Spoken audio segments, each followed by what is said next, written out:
Hi friends, സച്ചിയുടെയും രേവതിയുടെയും ഏറ്റവും പുതിയ വിശേഷങ്ങളിലേക്ക് എല്ലാവർക്കും സ്വാഗതം.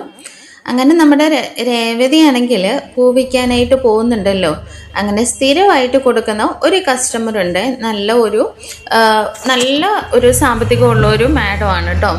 ആ മാഡത്തിന് രേവതിനോട് ഭയങ്കര ഇഷ്ടമൊക്കെ ഉണ്ട്. അങ്ങനെ രേവതിയോട് ചോദിക്കുന്നുണ്ട്, രേവതി, ഞാൻ ഇപ്പോൾ പുതിയതായിട്ട് ഒരു ഫ്ലാറ്റ് പണിതിട്ടുണ്ട്. അതൊരു 100-200 ഫ്ലാറ്റുകളാണ് ഉള്ള ഒരു വലിയ കെട്ടിടമാണ് വരുന്നത്. അവിടേക്ക് ആവശ്യമുള്ള ഹോം അപ്ലയൻസസ് എല്ലാം കിട്ടുന്ന നല്ല ഒരു ഷോപ്പ് എനിക്ക് കാണിച്ചു തരണമെന്ന് പറയുകയാണെ.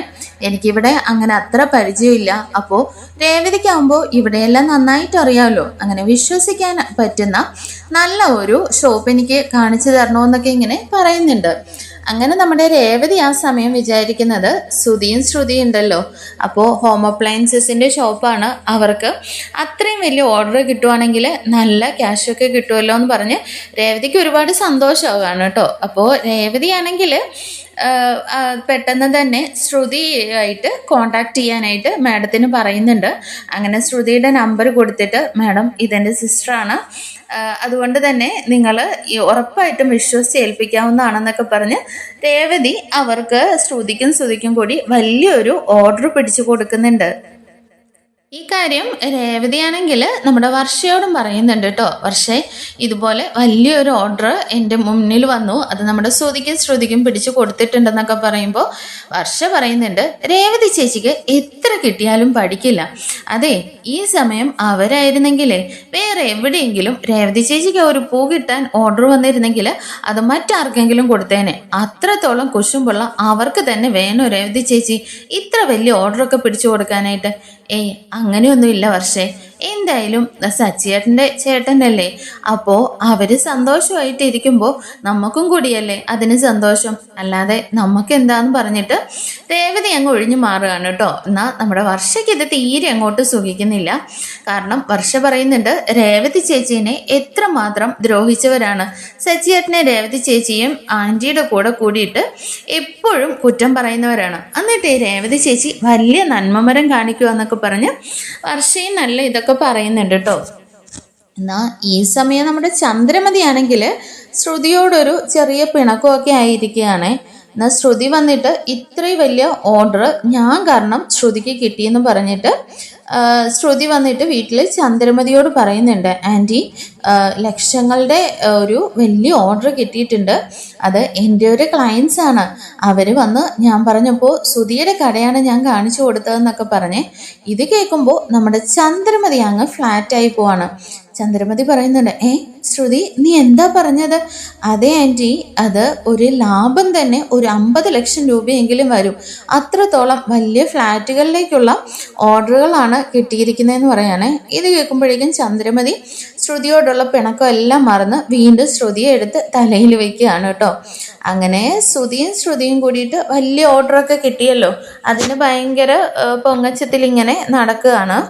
എന്നാൽ ഈ സമയം നമ്മുടെ സച്ചിയും അറിയുന്നുണ്ട് രേവതിയാണ് ഈ ഓർഡർ പിടിച്ചു കൊടുത്തതെന്നുള്ള കാര്യം. രേവതി വരുമ്പോഴേക്കും ഇതൊന്നും ഇവരാരും അറിഞ്ഞ മട്ട് കാണിക്കുന്നില്ല കേട്ടോ. കാരണം ശ്രുതിയാണെങ്കിൽ വീട്ടിൽ ഓൾറെഡി ചന്ദ്രമതിയോടും രവിയോടും ഒക്കെ പറഞ്ഞിട്ടുള്ളത് ശ്രുതിയാണ് ഈ ഓർഡർ പിടിച്ചു കൊടുത്തതെന്നുള്ളതാണല്ലോ. വർഷയും വന്ന് പറയുന്നുണ്ട്, രേവതി ചേച്ചി, ഞാൻ അപ്പോഴേ പറഞ്ഞതല്ലേ ഈ നന്ദിയില്ലാത്ത സാധനത്തിനൊന്നും ഒരു ഉപകാരം ചെയ്യില്ലെന്ന്. ഒഴികെ സച്ചിയും വഴക്ക് പറയുന്നുണ്ട് കേട്ടോ. അതെ രേവതി, നിന്നോട് എത്ര പറഞ്ഞാലും നിനക്ക് മനസ്സിലാവില്ലല്ലോ. ആ പാർലറേട്ടത്തി നിനക്കൊരു നന്ദി വാക്കെങ്കിലും പറഞ്ഞോ എന്ന് ചോദിക്കുകയാണേ.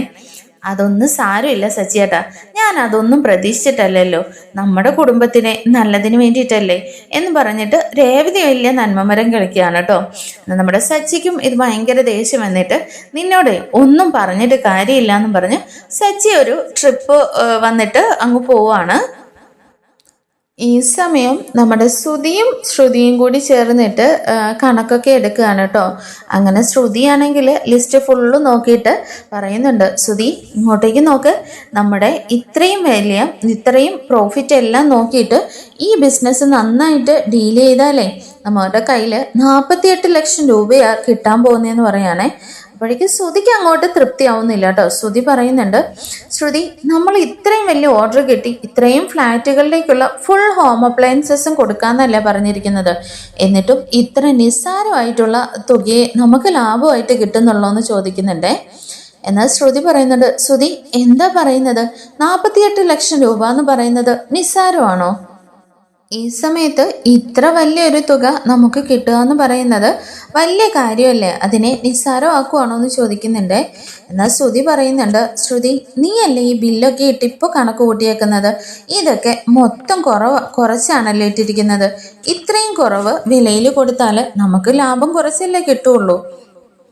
ദേ നോക്കൂ ശ്രുതി, ഞാനൊരു കാര്യം പറയാം, ഈ വിലയിട്ട് നമ്മൾ അവർക്ക് കൊടുത്തു കഴിഞ്ഞാൽ ഇനിയും അവർ വലിയ വലിയ അപ്പാർട്ട്മെൻറ്റ്സുകളൊക്കെ പണിതുകൊണ്ടിരിക്കുകയാണ്. അപ്പോൾ അവരുടെ ബൾക്ക് ഓർഡറുകളൊക്കെ നമുക്ക് കിട്ടുമല്ലോ, അപ്പോൾ ലാഭം വീണ്ടും കൂടുതൽ കിട്ടില്ലെന്ന് ചോദിക്കുന്നുണ്ടേ.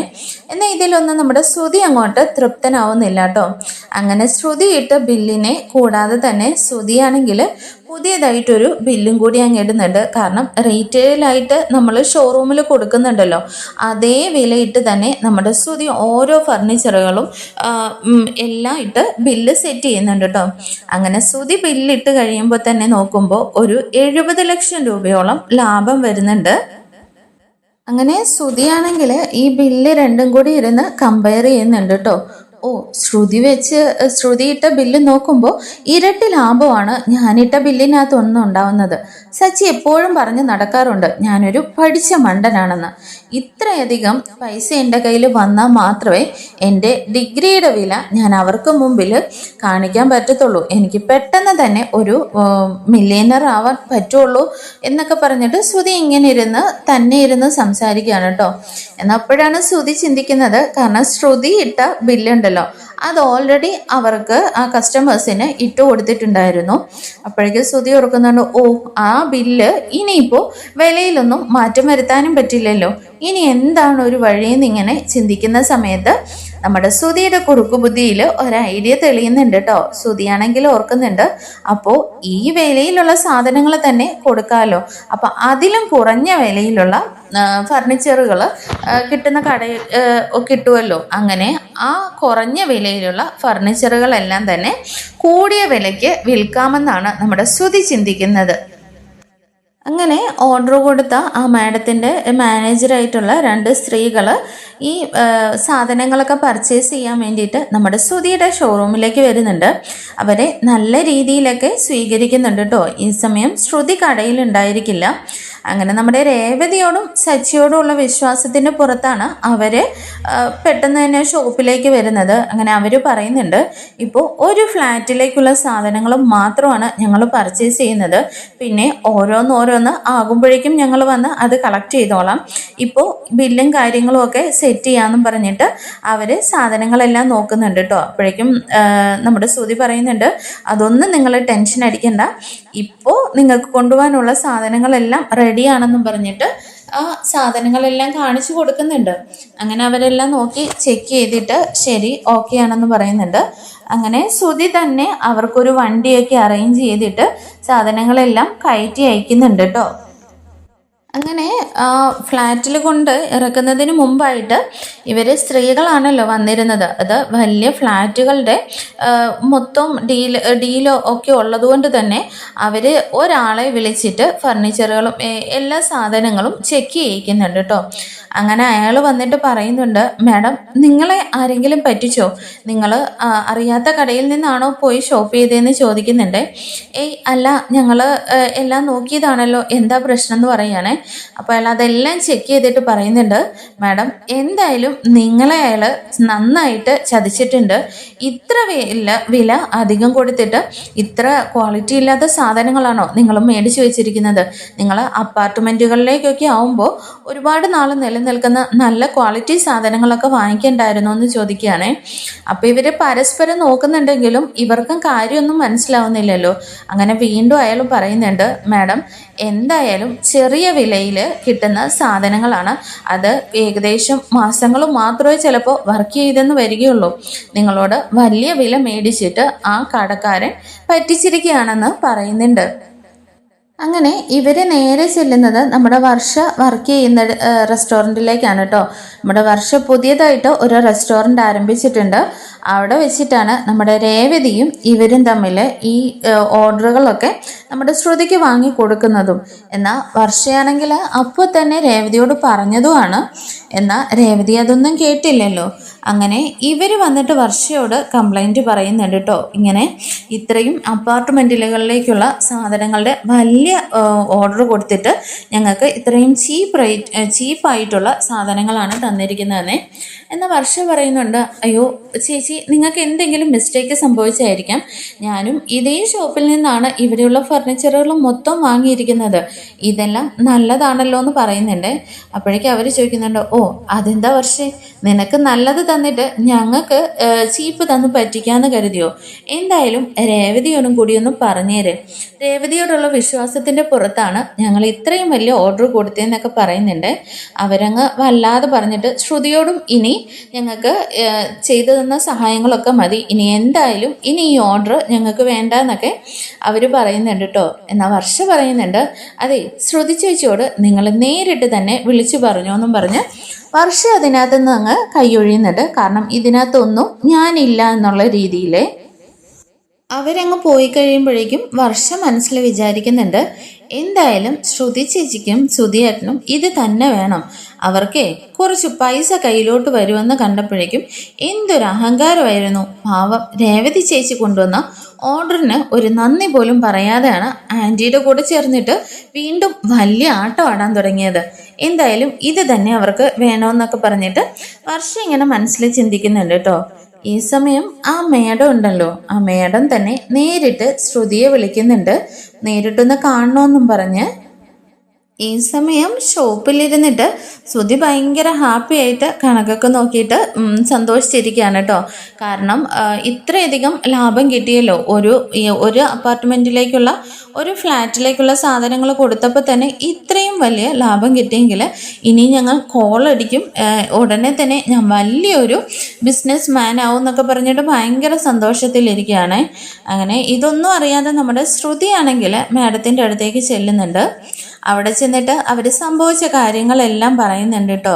എന്നാൽ ശ്രുതി അവരെ ഒരുപാട് ഇങ്ങനെ കൺവിൻസ് ചെയ്യാൻ ശ്രമിക്കുന്നുണ്ടെങ്കിലും അവർ തീർത്ത് പറയുന്നുണ്ട്, എന്തായാലും രേവതിയോടും സച്ചിയോടുള്ള വിശ്വാസത്തിൻ്റെ പുറത്താണ് ഞങ്ങൾ നിങ്ങൾക്ക് ഇത്രയും വലിയൊരു ഓർഡർ തന്നത്. എന്നാൽ ഇത്രയും ചീപ്പായിട്ടുള്ള പണി നിങ്ങൾ കാണിക്കുമെന്ന് ഞങ്ങൾ വിചാരിച്ചില്ല. എന്തായാലും ഇത് വളരെ മോശമായിപ്പോയി എന്നൊക്കെ പറഞ്ഞിട്ട് ഇനി ഞങ്ങൾ തന്നിരിക്കുന്ന കോൺട്രാക്റ്റ് ക്യാൻസൽ ചെയ്യാൻ പോവാണെന്നും പറഞ്ഞിട്ട് അവർ തീർത്ത് പറയുകയാണ് കേട്ടോ. അങ്ങനെ വളരെ വിഷമിച്ചിട്ട് നമ്മുടെ ശ്രുതി നേരെ വീട്ടിലേക്കാണ് വരുന്നത്. അങ്ങനെ ശ്രുതിയുടെ വരവ് കാണുമ്പോൾ തന്നെ എല്ലാവർക്കും ഒരു പന്തികേട് തോന്നുന്നുണ്ട് കേട്ടോ. എല്ലാവരും ചോദിക്കുന്നുണ്ട്, ശ്രുതി എന്താ പറ്റിയേ, എന്താ ശ്രുതി നീ മിണ്ടാതെ പോന്നേ, എന്താന്നൊക്കെ ചോദിച്ചിട്ട് ചന്ദ്രമതി പുറകെ പോകുന്നുണ്ടെങ്കിലും ശ്രുതി നേരെ ചെന്നിട്ട് ശ്രുതിക്കിട്ട് നന്നായിട്ട് ഇട്ടങ്ങ് അടിക്കുകയാണ് കേട്ടോ. ചന്ദ്രമതി പറയുന്നുണ്ട്, ശ്രുതി നീ എന്താ കാണിക്കുന്നത്, നീ എന്തിനാ അവനെ ഇട്ട് തല്ലുന്നത്? ആൻറ്റി ഇന്ന് ശ്രുതി എന്താ കാണിച്ചതെന്ന് അറിയാവോ? ഇന്ന് ഞങ്ങൾക്ക് ഒരു സാമ്പിൾ എന്ന് പറഞ്ഞാൽ ഒരു ഫ്ലാറ്റിലേക്കുള്ള സാധനങ്ങൾ അവർ പർച്ചേസ് ചെയ്തു. അത് ശ്രുതി കാണിച്ചത് ഏറ്റവും ചീപ്പായിട്ടുള്ള എക്യുപ്മെൻറ്റ്സ് എല്ലാം അവർക്ക് കൊടുത്തിട്ട് വലിയ വില മേടിച്ചു.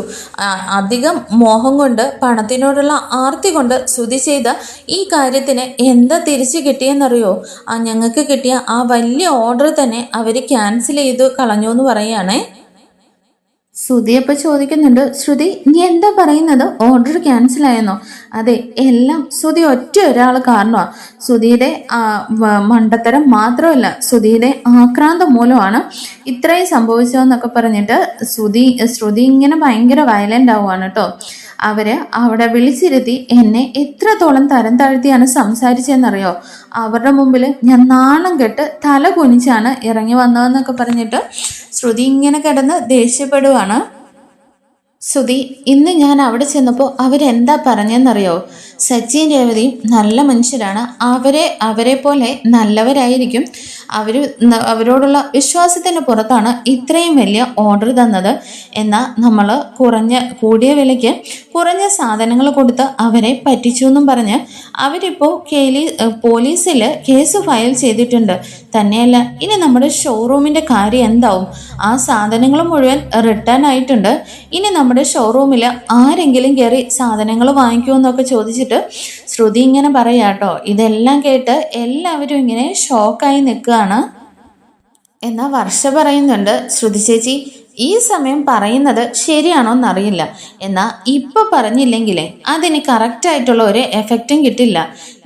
എന്തായാലും ഒരു സമയത്ത് എല്ലാം തികഞ്ഞെന്നും പറഞ്ഞ് നമ്മൾ ആട്ടം ആടാൻ പാടില്ല. കൂട്ടത്തിലുള്ള സഹോദരങ്ങളെ പോലും തരം താഴ്ത്തി കാണുന്ന നിങ്ങൾക്ക് ഇതല്ല ഇതിലപ്പുറവും സംഭവിക്കാതിരുന്നതാ അത്ഭുതം എന്ന് പറയാനേ. എന്നിട്ട് പറയുന്നുണ്ട്, ശ്രുതി ചേച്ചി ഒരു കാര്യം മനസ്സിലാക്കിക്കോ, നമ്മൾ വിതച്ചതിൻ്റെ അതേ കൊയ്യാൻ കഴിയുള്ളൂ. ഇത്രയും വലിയ ഒരു ഓർഡർ രേവതി ചേച്ചി മേടിച്ച് തന്നിട്ട് അത് നിങ്ങളാണ് ഓർഡർ കൊടുത്തതെന്നും പറഞ്ഞ് ഈ വീട്ടിൽ വന്ന് എന്താട്ടോ ആടിയത്?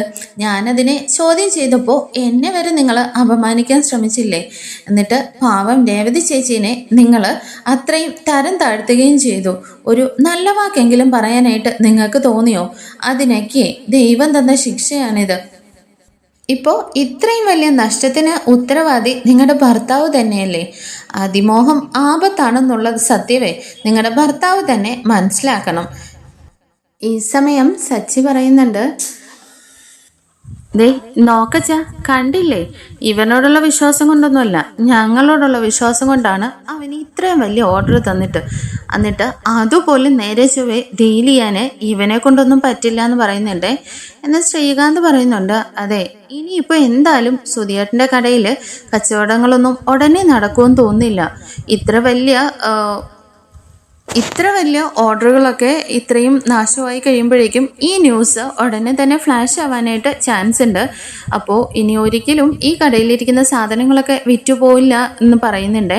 എന്നാൽ സച്ചി പറയുന്നുണ്ട്, അതെങ്ങനെയാ? ഇവന് മറ്റുള്ളവരെ എല്ലാവരെയും തട്ടിച്ചും വെട്ടിച്ചും അല്ലേ ശീലം. അതിന് കൂട്ടു നിൽക്കാനായിട്ട് ഒരു പാർലറേട്ടത്തെയും കൂടി കിട്ടിയപ്പോൾ ഇവനെല്ലാം അങ്ങ് മതിമറന്നു എന്ന് പറയാനേ. എന്നാൽ ശ്രുതി പറയുന്നുണ്ട്, ദേ സച്ചി, ഞാൻ വെറുതെ ഇവിടെ നിൽക്കുവാണ്. നിന്റെ ഏട്ടനാണ് ഇതെല്ലാം കൊണ്ടുപോയി നശിപ്പിച്ചത്. ഇനി അതിനു കൂടി എൻ്റെ തലയിലേക്ക് കയറണ്ടെന്ന് പറയാനേ. അപ്പോഴേക്ക് രേവതി പറയുന്നുണ്ട്, ശ്രുതി, നിങ്ങളുടെ ഭർത്താവ് ചെയ്തതിൻ്റെ ദേഷ്യം സച്ചിയേട്ടനോട് തീർക്കണ്ട. സച്ചിയേട്ടനെ ഉള്ള കാര്യം പറഞ്ഞതേ ഉള്ളൂ. ഇത് നിങ്ങൾ രണ്ടുപേരുടെയും കൂടി നോക്കിയും കണ്ട് ചെയ്യേണ്ട കാര്യമല്ലായിരുന്നോ? എന്നിട്ടിപ്പോൾ നിങ്ങൾ കൂടുതൽ ചൂടായിട്ടൊന്നും കാര്യമില്ലെന്ന് പറയുന്നുണ്ടേ. അച്ഛാ, ഈ ഫ്രോഡ് തന്നെ നടത്തുന്ന ആ ഷോപ്പിന് ഇപ്പോൾ ഫ്രോഡ് കമ്പനി എന്നുള്ള പബ്ലിസിറ്റി കൂടിയായി. ഇനിയേ ഇവൻ്റെ സാധനങ്ങളെല്ലാം അവിടെ ഇരുന്ന് പോകത്തേ ഉള്ളൂ. എടാ പൊട്ട, നിനക്ക് നല്ലൊരു ഓർഡർ കിട്ടിയല്ലോ എന്ന് കരുതി ഞാൻ ഒരുപാട് സന്തോഷിച്ചതാണ്. അതെല്ലാം കൊണ്ടുപോയി നശിപ്പിച്ചല്ലോടാ. നീ എത്ര ചെയ്താലും നന്നാവില്ലെന്നൊക്കെ പറഞ്ഞിട്ട് ചന്ദ്രമതി നല്ല അടി കൊടുക്കുന്നുണ്ട് കേട്ടോ ശ്രുതിക്ക്. ഈ സമയം നമ്മുടെ പോലീസുകാരുണ്ടല്ലോ, അവർ വീട്ടിലേക്ക് കയറി വരുന്നുണ്ട്. എല്ലാവരും പെട്ടെന്ന് തന്നെ ഇങ്ങനെ നോക്കി നിൽക്കുകയാണ്. അപ്പോഴേക്ക് രവി ചോദിക്കുന്നുണ്ട്, എന്താ സാർ, എന്താ പ്രശ്നം? ഇതിലാരാണ് സുധീന്ദ്രൻ ടൗണിൽ ഒരു ഷോപ്പ് നടത്തുന്നത്, ഇലക്ട്രോണിക് ഷോപ്പ് നടത്തുന്ന? അപ്പോഴേക്കും എല്ലാവരും ഇങ്ങനെ നോക്കുകയാണ്. ശ്രുതി പറയുന്നുണ്ട്, സാർ അത് ഞാനാണ്. അതെ, നിങ്ങളുടെ പേരിൽ ഒരു കംപ്ലൈൻറ്റ് തന്നിട്ടുണ്ട്. വലിയ വലിയ ബിസിനസ്സുകാരെയൊക്കെ പറ്റിക്കലാണ് നിന്റെ ജോലിയല്ലേ? ചെറിയ വിലയിലുള്ള ഫർണിച്ചേഴ്സൊക്കെ വലിയ കൂടിയ വിലയിൽ കച്ചവടം ചെയ്തു എന്നും പറഞ്ഞിട്ട് വലിയ ഗ്രൂപ്പുകളാണ് ഇപ്പോൾ നിനക്കെതിരെ കംപ്ലൈൻറ്റ് തന്നിരിക്കുന്നത്. ഇപ്പോൾ കട സീൽ വെക്കാനും ഞങ്ങൾക്ക് ഓർഡർ ഉണ്ടെന്നും പറഞ്ഞിട്ട് അവർ വന്ന് നമ്മുടെ ശ്രുതിയെ അറസ്റ്റ് ചെയ്തുകൊണ്ട് പോവുകയാണ് കേട്ടോ. ഈ സമയം എന്ത് ചെയ്യണമെന്നറിയാതെ ശ്രുതിയും ഇങ്ങനെ നിൽപ്പുണ്ട്. ചന്ദ്രമതി അപ്പോൾ രവിയുടെ അടുത്ത് പോയി പറയുന്നുണ്ട്, രവിയേട്ടാ നിങ്ങൾ എന്താ ഇങ്ങനെ മിണ്ടാതെ നിൽക്കുന്നത്? നമ്മുടെ മോനെ പോലീസ് അറസ്റ്റ് ചെയ്തുകൊണ്ട് പോകുന്നു എന്ന് പറയുകയാണേ.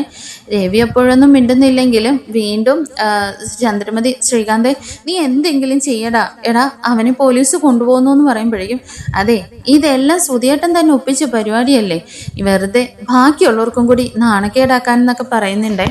അപ്പോഴേക്കും രേവതിയുടെ മുഖത്തേക്ക് ഇങ്ങനെ ചന്ദ്രമതി നോക്കുന്നുണ്ടെങ്കിലും രേവതി രേവതിയാണെങ്കിലും വല്ലാത്തൊരു അവസ്ഥയിൽ നിൽക്കുകയാണല്ലോ. എന്നാൽ സച്ചി പറയുന്നുണ്ട്, അതെ, പല നാൾ കള്ളൻ ഒരു നാൾ പിടിയിലെന്നല്ലേ. പല കള്ളത്തരങ്ങൾ കാണിച്ചാലും എന്നെങ്കിലും ഒരു ദിവസം പോലീസ് സ്റ്റേഷനിലാവും എന്നുള്ളതേ അമ്മയുടെ മോനെ പറഞ്ഞു കൊടുത്ത് പഠിപ്പിക്കണമായിരുന്നു. അതില്ലാത്തതിൻ്റെ കുറ്റമാണ് ഇപ്പോൾ നാട്ടുകാർ കാണുകെ പോലീസ് കൊണ്ടുപോകുന്നത്. എന്തായാലും അവൻ്റെ കച്ചവടത്തിൻ്റെ കാര്യവും തീരുമാനമായി എന്ന് പറയുന്നുണ്ട് കേട്ടോ. അപ്പോഴേക്കും ശ്രുതി വന്നിട്ട് പറയുന്നുണ്ട്, സച്ചി, ആവശ്യമില്ലാത്ത ഒന്നും പറഞ്ഞു നിൽക്കണ്ട. അവസരം കിട്ടിയപ്പോഴേക്കും ഞങ്ങളെ എന്തെങ്കിലും പറഞ്ഞ് തരം താഴ്ത്താന്ന് ഓർത്തിരിക്കുകയല്ലേ. അതെ, ശ്രുതിയുടെ ജാമ്യത്തിൻ്റെ കാര്യമൊക്കെ ഞാൻ നോക്കിക്കോളാം.